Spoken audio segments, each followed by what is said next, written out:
Hello guys, welcome back to my channel. Book of Job chapter 14 గురించి షార్ట్గా discuss చేద్దాం. యోబు దేవునితో బాధలు ఇలా మాట్లాడుతున్నాడు. ఎలాగైతే నీవు మనిషికి చాలా తక్కువ ఆయుష్కాలం ఇచ్చావో, ఈ తక్కువ ఆయుష్కాలంలో కూడా నా పాపములు నీవు సహించలేకపోతున్నావు. నీ కోపము నేను భరించలేకపోతున్నాను. నీ కోపం చల్లారే వరకు నన్ను పాతాళంలో ఉంచు అని యోబు దేవుణ్ణి అడుగుతున్నాడు. మన లైఫ్ యొక్క పరమార్థం ఏమిటి? చాలామంది మోక్ష మార్గమే పరమార్థం అని చెప్తూ ఉంటారు. మోక్ష మార్గం కావాలంటే మన పాపాలన్నీ కూడా మనం కడిగేసుకునేలా బ్రతకాలి అని కొందరు అంటుంటారు. The main essence of life is to celebrate life. లైఫ్లో మనకి కొన్ని లాంగ్ లాస్టింగ్ సామెతలు ఉన్నాయి.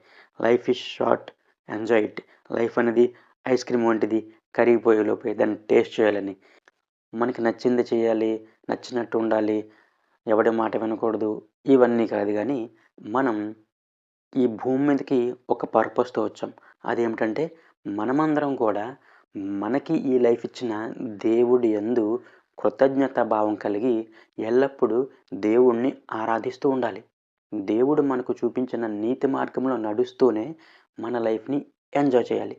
ఎల్లప్పుడూ ప్రభువునందు ఆనందించుడి, మరల చెప్పుదును ఆనందించుడి. కాబట్టి మనం ఏం చేయాలంటే ఆనందిస్తూ ఉండాలి. ఎక్కడ ఆనందిస్తూ ఉండాలి? ప్రభువునందు ఆనందిస్తూ ఉండాలి. ఎప్పుడు ఆనందిస్తూ ఉండాలి? ఎల్లప్పుడూ ప్రభువునందు ఆనందిస్తూ ఉండాలి. అలా ఆనందిస్తున్నప్పుడు మనకి చిన్న చిన్న కష్టాలు వస్తుంటాయి. మీకు వచ్చిన కష్టం మీకు పెద్దదై ఉండొచ్చు. నాకు వచ్చిన కష్టం ఆ క్షణం వరకు నాకు పెద్దదై ఉండొచ్చు. కానీ దేవుడు అంటున్నాడు, మీకు ఎలా చెప్తే అర్థం కాదు. మోయగలిగిన శక్తి ఉన్న వాళ్ళకి బాధ్యత ఇస్తాడు. మనిషి భరించగల కష్టాల కంటే ఎక్కువ కష్టాలని మనకి దేవుడు ఇవ్వడానికి ఇష్టపడడు. ఆ మాత్రం కష్టాలైనా సరే మనకి ఎందుకు ఇవ్వాలి? ఎందుకు ఇవ్వాలంటే life is a journey with exams. అలా అయితే మనం స్కూల్ అండ్ కాలేజెస్లో మనం నేర్చుకున్న విషయాలను ఎంతవరకు మనకు అర్థమయ్యాయని చెప్పి మనకి ఎగ్జామ్ పెడుతూ ఉంటారు. అలాగే లైఫ్లో మనం కూడా మనకి దేవుడు నేర్పిన పాఠాలని మనం ఎంతవరకు నేర్చుకున్నామని దేవునికి తిరిగి అప్పచెప్పాల్సిన సమయంలో ఇటువంటి కష్టాలని మనం అనుభవించాలి. వాటిని ఫేస్ చేసే క్రమంలో మనం పాస్ అయ్యామా, ఫెయిల్ అయ్యామని చెప్పి దేవుడు చూస్తాడు.